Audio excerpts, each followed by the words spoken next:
Welcome to In Her Words. I'm Thando Mazibuko. Today I'm talking to Debbie Weiss, best-selling author of One Second Thought, Maybe I Can. On Second Thought, sorry. Maybe I Can. And the Sprinkle Effect. After decades of caring for everyone else and becoming a widow at 59, Debbie chose to rebuild her life not with grand leaps, but with small, courageous sprinkles of change. We talk and let go of caregiver guilt, why joy is a strategy, not a luxury, and how it's never too late to begin again. If you've ever wondered, is my next chapter still mine to write? This conversation is for you. Hi, Debbie. Welcome to the show. Oh, hello. Good morning. Good afternoon to you. Good morning to me. I keep getting that wrong with the time change. Thank you so much for having me. Thank you for coming onto my show today. Your journey of reinvention began when you were 50, not with a drastic event, but with a quiet realization my life isn't going to change unless I do something about it. What did that moment feel like, and what gave you the courage to act when you spent decades prioritizing everyone else besides yourself? Well, I think that it was scary, but also the realization that I needed to have. It was kind of like an aha moment where you take a look at your life and you realize, wow, 50 years went by so quickly. If I don't do anything, change something up, the next 50 will go by even faster. And I'll be at the end of my life looking back saying, what if? Or having regret. And there wasn't anything in particular, like some people always wanted to be a writer or a painter. Like I didn't have anything I wanted to do, no hobby, no job. Like I didn't know what it was, but I just felt that I had to start figuring out, what I wanted and how to make that happen. And it was very overwhelming, like I said, scary and exciting at the same time. And kind of also, where do I even begin? Like, this is great that I have this realization. Now what? Especially since I didn't have a specific goal or something in particular that I wanted to strive for. That is so true, because some of us don't know where we're going and we get caught up like, okay, what do I do now? And for you, it was like, oh, my life, I need to make that change in my life for it to be different. You coined the term the sprinkle effect, the idea that consistent shifts create big change over time. Can you share with us a personal experience or example that you put the sprinkle effect into action that led to something bigger than you imagined? The biggest sprinkle, if I look at, there's 15 sprinkles in my book. Of course, there are many more sprinkles. So who knows, book number 2, we'll see. But the one sprinkle for me that really stands out is a sprinkle of responsibility. Meaning I have to take responsibility for my own actions, for my own decision, for my own life, and stop blaming everybody else or everything else that has ever happened to me, because that's what I didn't know I was doing this. Like I wasn't consciously doing this, but once I started kind of, looking within, I realized, oh my gosh, my whole life I've been blaming my mother for something. I've been blaming my circumstances. Why did this happen to me? Why did I become a caregiver at 17? Why, all the things I could go on telling you, all the things that happened to me, but it doesn't matter. It happens to everybody, right? We all have things that happen in our lives that feel uncontrollable. I can't help that my husband died. I can't help that my father had a stroke. But what I can help is how I then respond to those things. And I used to think this happened it's bad, right? All these things that I was thinking about were bad. And so the outcome has to be bad. But I was leaving out the part that no, yes, they're bad. And of course, I don't want these things to happen. But now, how am I going to respond to them? And that doesn't mean that I'm going to be like, oh, flowers and sunshine all the time. I mean, let's be real, they're hard. Mm-hmm. But how I approach that, how I look at it, how I deal with it is what's going to change the outcome of my life. Because if I sit in I guess the just feeling sorry for myself, right? Because I was great at throwing myself the biggest pity parties. And I think that's okay. You know, it's okay, but we just can't stay there. Mm. And then we have to say to ourselves, okay, this happened. This is my current circumstances. Now what? What's my next step? And don't say, well, this happened, so obviously there's nothing I can do. And stay in the yuckiness.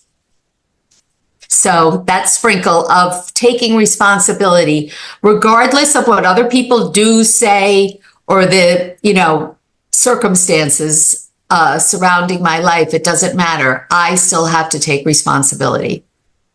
Yeah. And that's a difficult thing to start doing, taking responsibility of our own lives and our own decisions, because it can be everyone's fault. That is so true.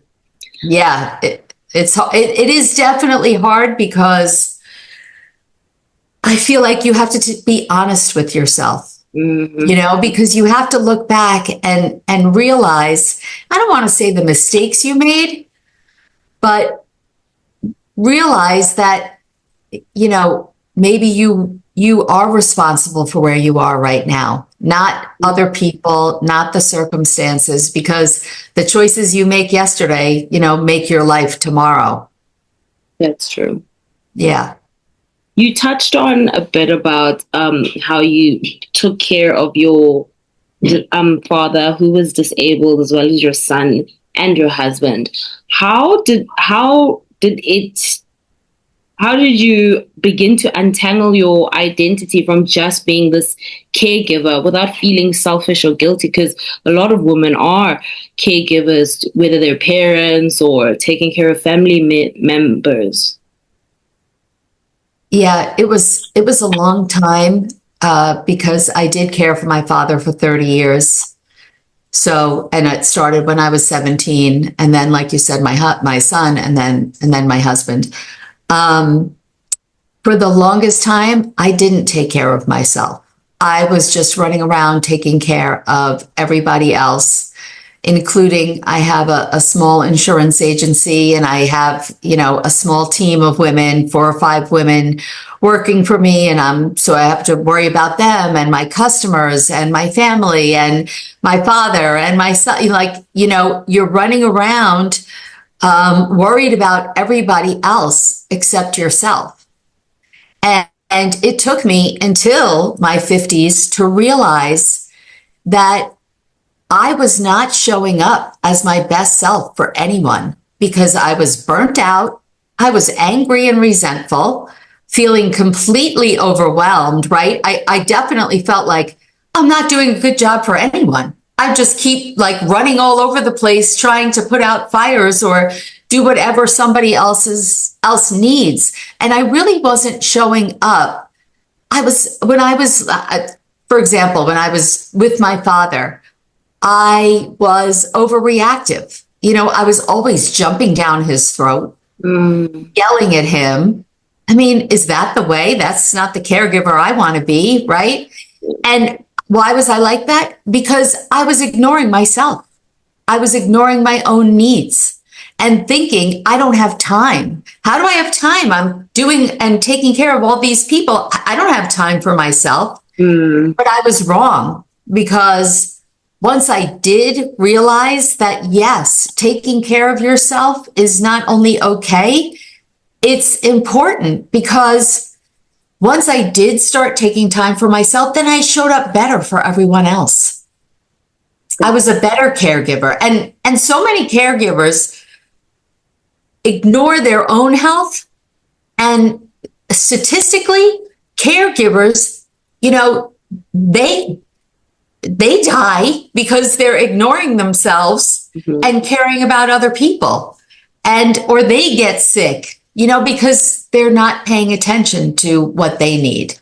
And we need to pay attention to what we need and stop with the idea that it's selfish, because it's not. That's true. Because if you don't fill your own cup, you can't fill other people's cups. That's true. Exactly. You describe joy as a strategy and not just a feeling. That's such a powerful reframe of looking at it.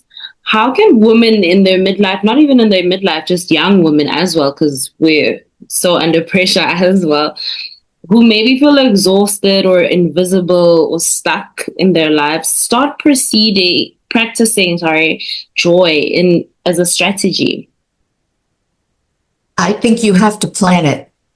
There's a few different things that happen. And, I've got it right here. I have a gratitude journal that I created. And the last question every day is one thing I will do today to bring joy into my life. Meaning I have to be intentional. Yeah. Every day I am deciding, okay, what can I do today? Looking at today's busy schedule, what's one thing that I can do that I know is going to bring joy? And so it could be as small as, I think I had on there yesterday, watching a movie with my son with the fireplace on. It's cold here in New Jersey, with the fireplace on, snuggled under a blanket. That's joy. And I have to recognize that it's joy, right? It's not something to do that I'm checking off my to-do list, because that's not how it should feel.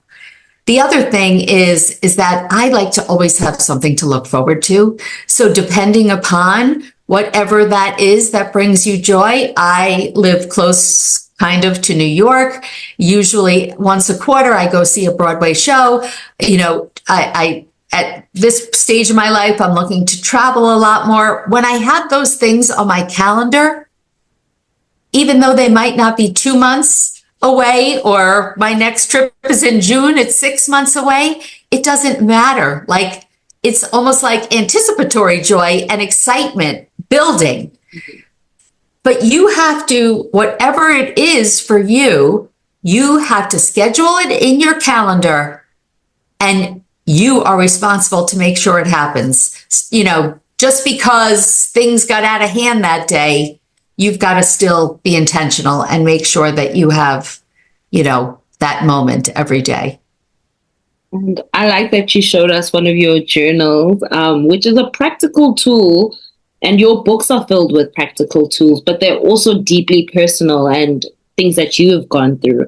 How do you balance sharing your story with offering actionable guidance without falling into the trap of just do what I did and, this is how I do it, you can do it too, motivation? Yeah, exactly. And you're absolutely right. It doesn't work like that.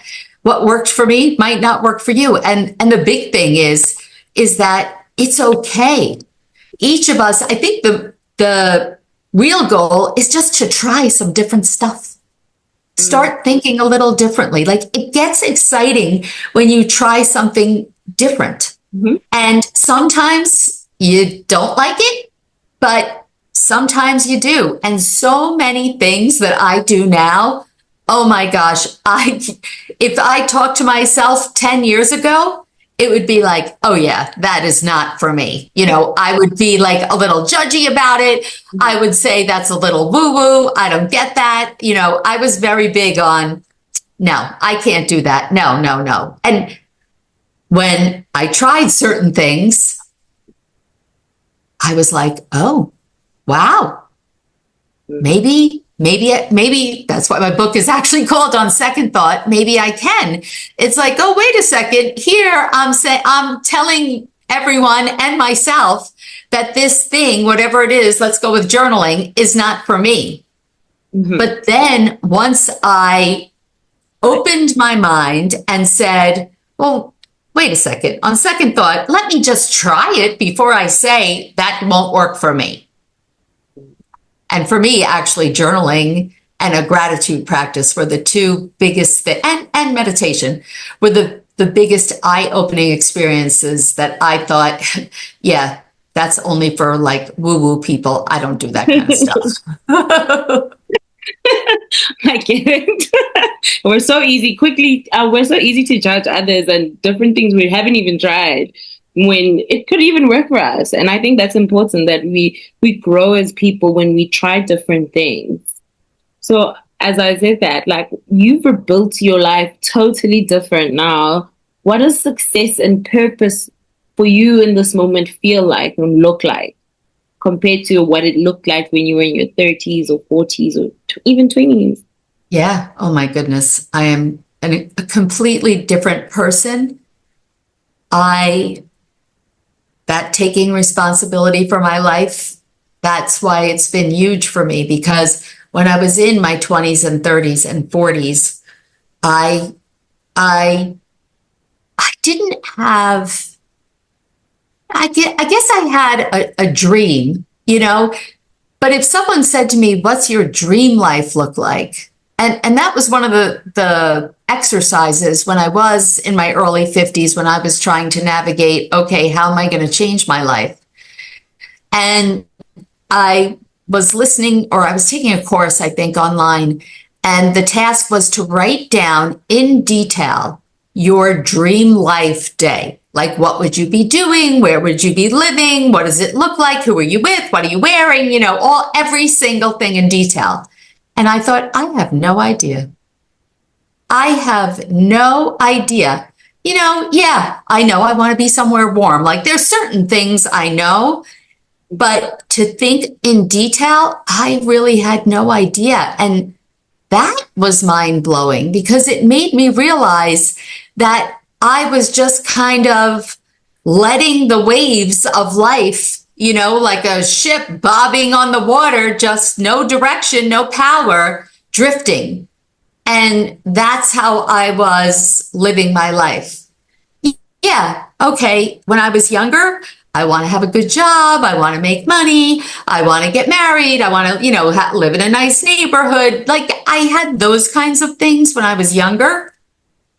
But as I got older and I got into having those things, which aren't always rainbow and sunshine and all that stuff, even though I was married to my husband for 30 years, that doesn't mean that it was all fabulous. And work and all the stuff. And so I kind of said to myself, well, this is kind of the first step, because how can I decide what direction I want to go in where I don't even know where I'm going? And so really taking a hard look at myself, I think, was the biggest change in my 50s, was being honest with myself, who I really am, where I am right now in life, and what do I want? I didn't think about big questions like that when I was younger. I just kind of, okay, next, kind of thing. This is what you do in life, right? You get a job, you get married, you have kids, all the things. And I wanted those things, but I didn't dream bigger than that. Oh, wow. And now you're a successful best-selling author. Crazy. I'm telling you, crazy. You're active on TikTok and on Instagram. Spaces that are not always associated with, midlife wisdom. Why was it important for you to show up in those spaces and grow your audience there too? So, first, let me say, it doesn't come naturally. It's not something, I have so much trouble with the stories. I can't, it's like a younger generation, they're used to documenting their days. Me, not me. So the first time years ago that I had to make a reel, I was beside myself. What am I going to say? Do I memorize it? What am I going to be wearing? I mean, Oh my gosh, it probably took me an hour to make a 30-second video. And I thought, I am never going to be able to do this on a regular basis. I had to make sure my makeup was good and my hair was good, and I knew exactly what I was going to say. And one day, weeks later, I was walking my dog, as I usually do in the morning, and I thought of something that I really wanted to share. And I said, okay, let me just record it. That way I'll remember it.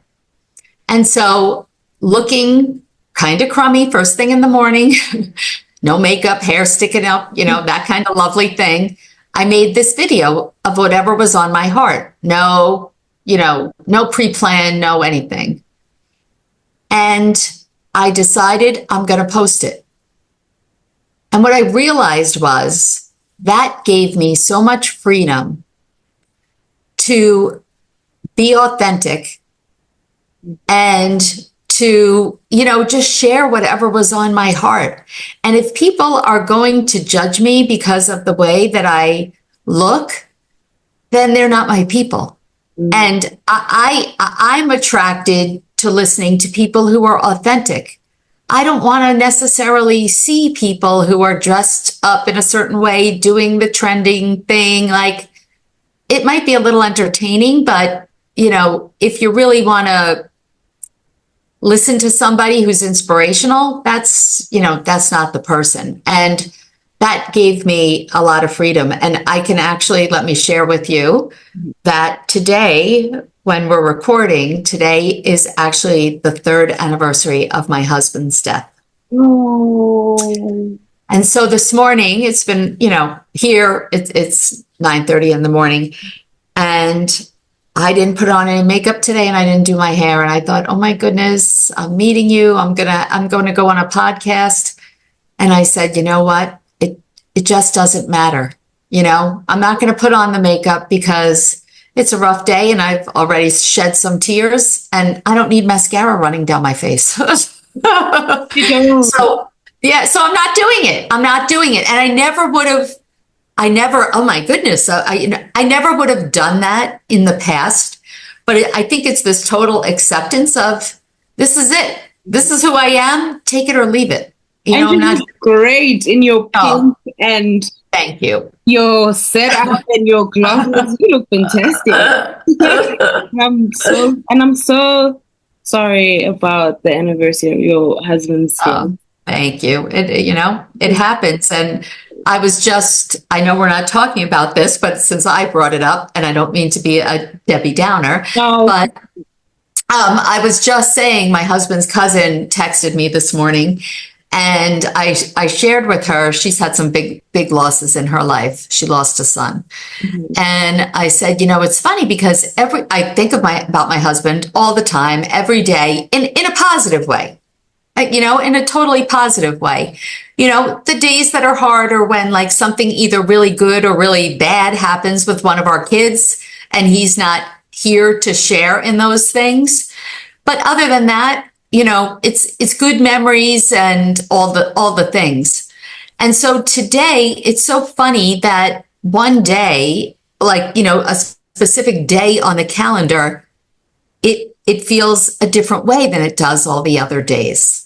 Yeah. It feels a lot heavier, or like that it just happened, or maybe a realization. I just said to someone the other day, I think the first year or two, obviously, rationally, that person is not coming back, right? You're not going to see that person again, but you're still in disbelief. Yeah. And now in this year, I've accepted that. But it's interesting how this day still feels different. And she sent me something, actually some little post that she saw on Instagram that, described grief. Yeah. Also, beautifully.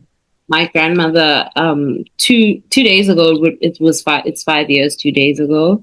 And that day, I think about her every day, and that day felt extremely heavy. I was like, every day I'm okay, and I know she's gone, and I celebrate small little things that are within me and that were instilled by her. and probably with my mom and even my uncles, or things that she said. But on that day, I was just crying, and I was like, why am I crying like this? Yeah, yeah. And it's okay. It's okay. It's okay. That's someone Yeah, who meant a lot to you, and that person's place in your life will never change, regardless they're here or not. And it's okay to show absolutely. up. And you showed up authentically, like you do on your social media and how you feel, and that is okay. And you could have said, "Oh, I don't think I can do this today, Thando. Let's reschedule," but you still showed up. Yeah, because you know what? Because talking to you is uplifting, and that's okay. You know, why can't I? But let me tell you something about social media. So, um, 8 days after my husband died, I was walking outside again, and like I said, this is December 30th, so in New Jersey, very cold. So it was like January 8th, I think, or 7th or something. And I'm walking outside with the dog, and I just recorded a video saying, you know, my husband died 8 days ago, and everything in my life feels out of control. I've been eating cookies straight for 8 days. I feel disgusting. You know, just everything is off. Mhm. And I don't even remember what else I said. Just, you know, I got to get back into a routine, like that kind of normalcy will feel good. And I have someone younger who posts on social media for me. And I maybe had 75 followers on TikTok. And she messaged me and she said, "Have you looked at your TikTok?" I said, "No." She said, "That post is gone viral." I wound up from that post 8 days after my husband died. I got like 3.7 million views, and I gained like 59,000 followers on TikTok from one video. And it was so incredible because I think there was like 250,000 hearts and comments, and the comments were so kind. It just felt like the whole world was giving me this big hug. It was so incredible, and it really changed my view of social media and what it can do, because all those people, they made me feel better, and it was nice to be heard. And you know, it only happened because I was authentic. I wasn't planning, oh, what can I say that's viral? What can I say that's going to get a lot of views? I just spoke from my heart. Like, this is it, man. I got to get my life together. And like this part of our show, we didn't plan on speaking about grief, and I know, sorry. no, it's completely fine. We didn't plan on speaking about grief, but we connected on grief and sharing that, and that's the Yep. true authentic moments that bring humans together. And this is a human experience, and that's how we stay connected. And that's just amazing, and testament how you show up in the world, but also how your books show up as well. And that's truly fantastic. So, Debbie, Thank you. with your final words as we wrap up, what would you like our audience to take away from yourself, your journey, and your books? My big message that I want to share, the reason that I wrote the books, the reason I do videos and all the things, is because I want people to realize that it doesn't matter how old you are, what your circumstances are. I don't care. You always have the power to change your life. Stop making excuses, take responsibility, and one little sprinkle at a time. You can't go from 0 to 100, right? It's okay. But if you just do one little teeny thing every single day to move you in a different direction, the direction that you want to head, you can do it. So I don't care. Stop telling yourself you're lying to yourself. Stop with the excuses. Anyone has got this. Thank you so much, Debbie, for your time. Thank you for sharing with us and sharing your wisdom with us. I truly appreciate it. I will link all your social media platforms on this episode. And thank you for sharing. Thank you so much for having me.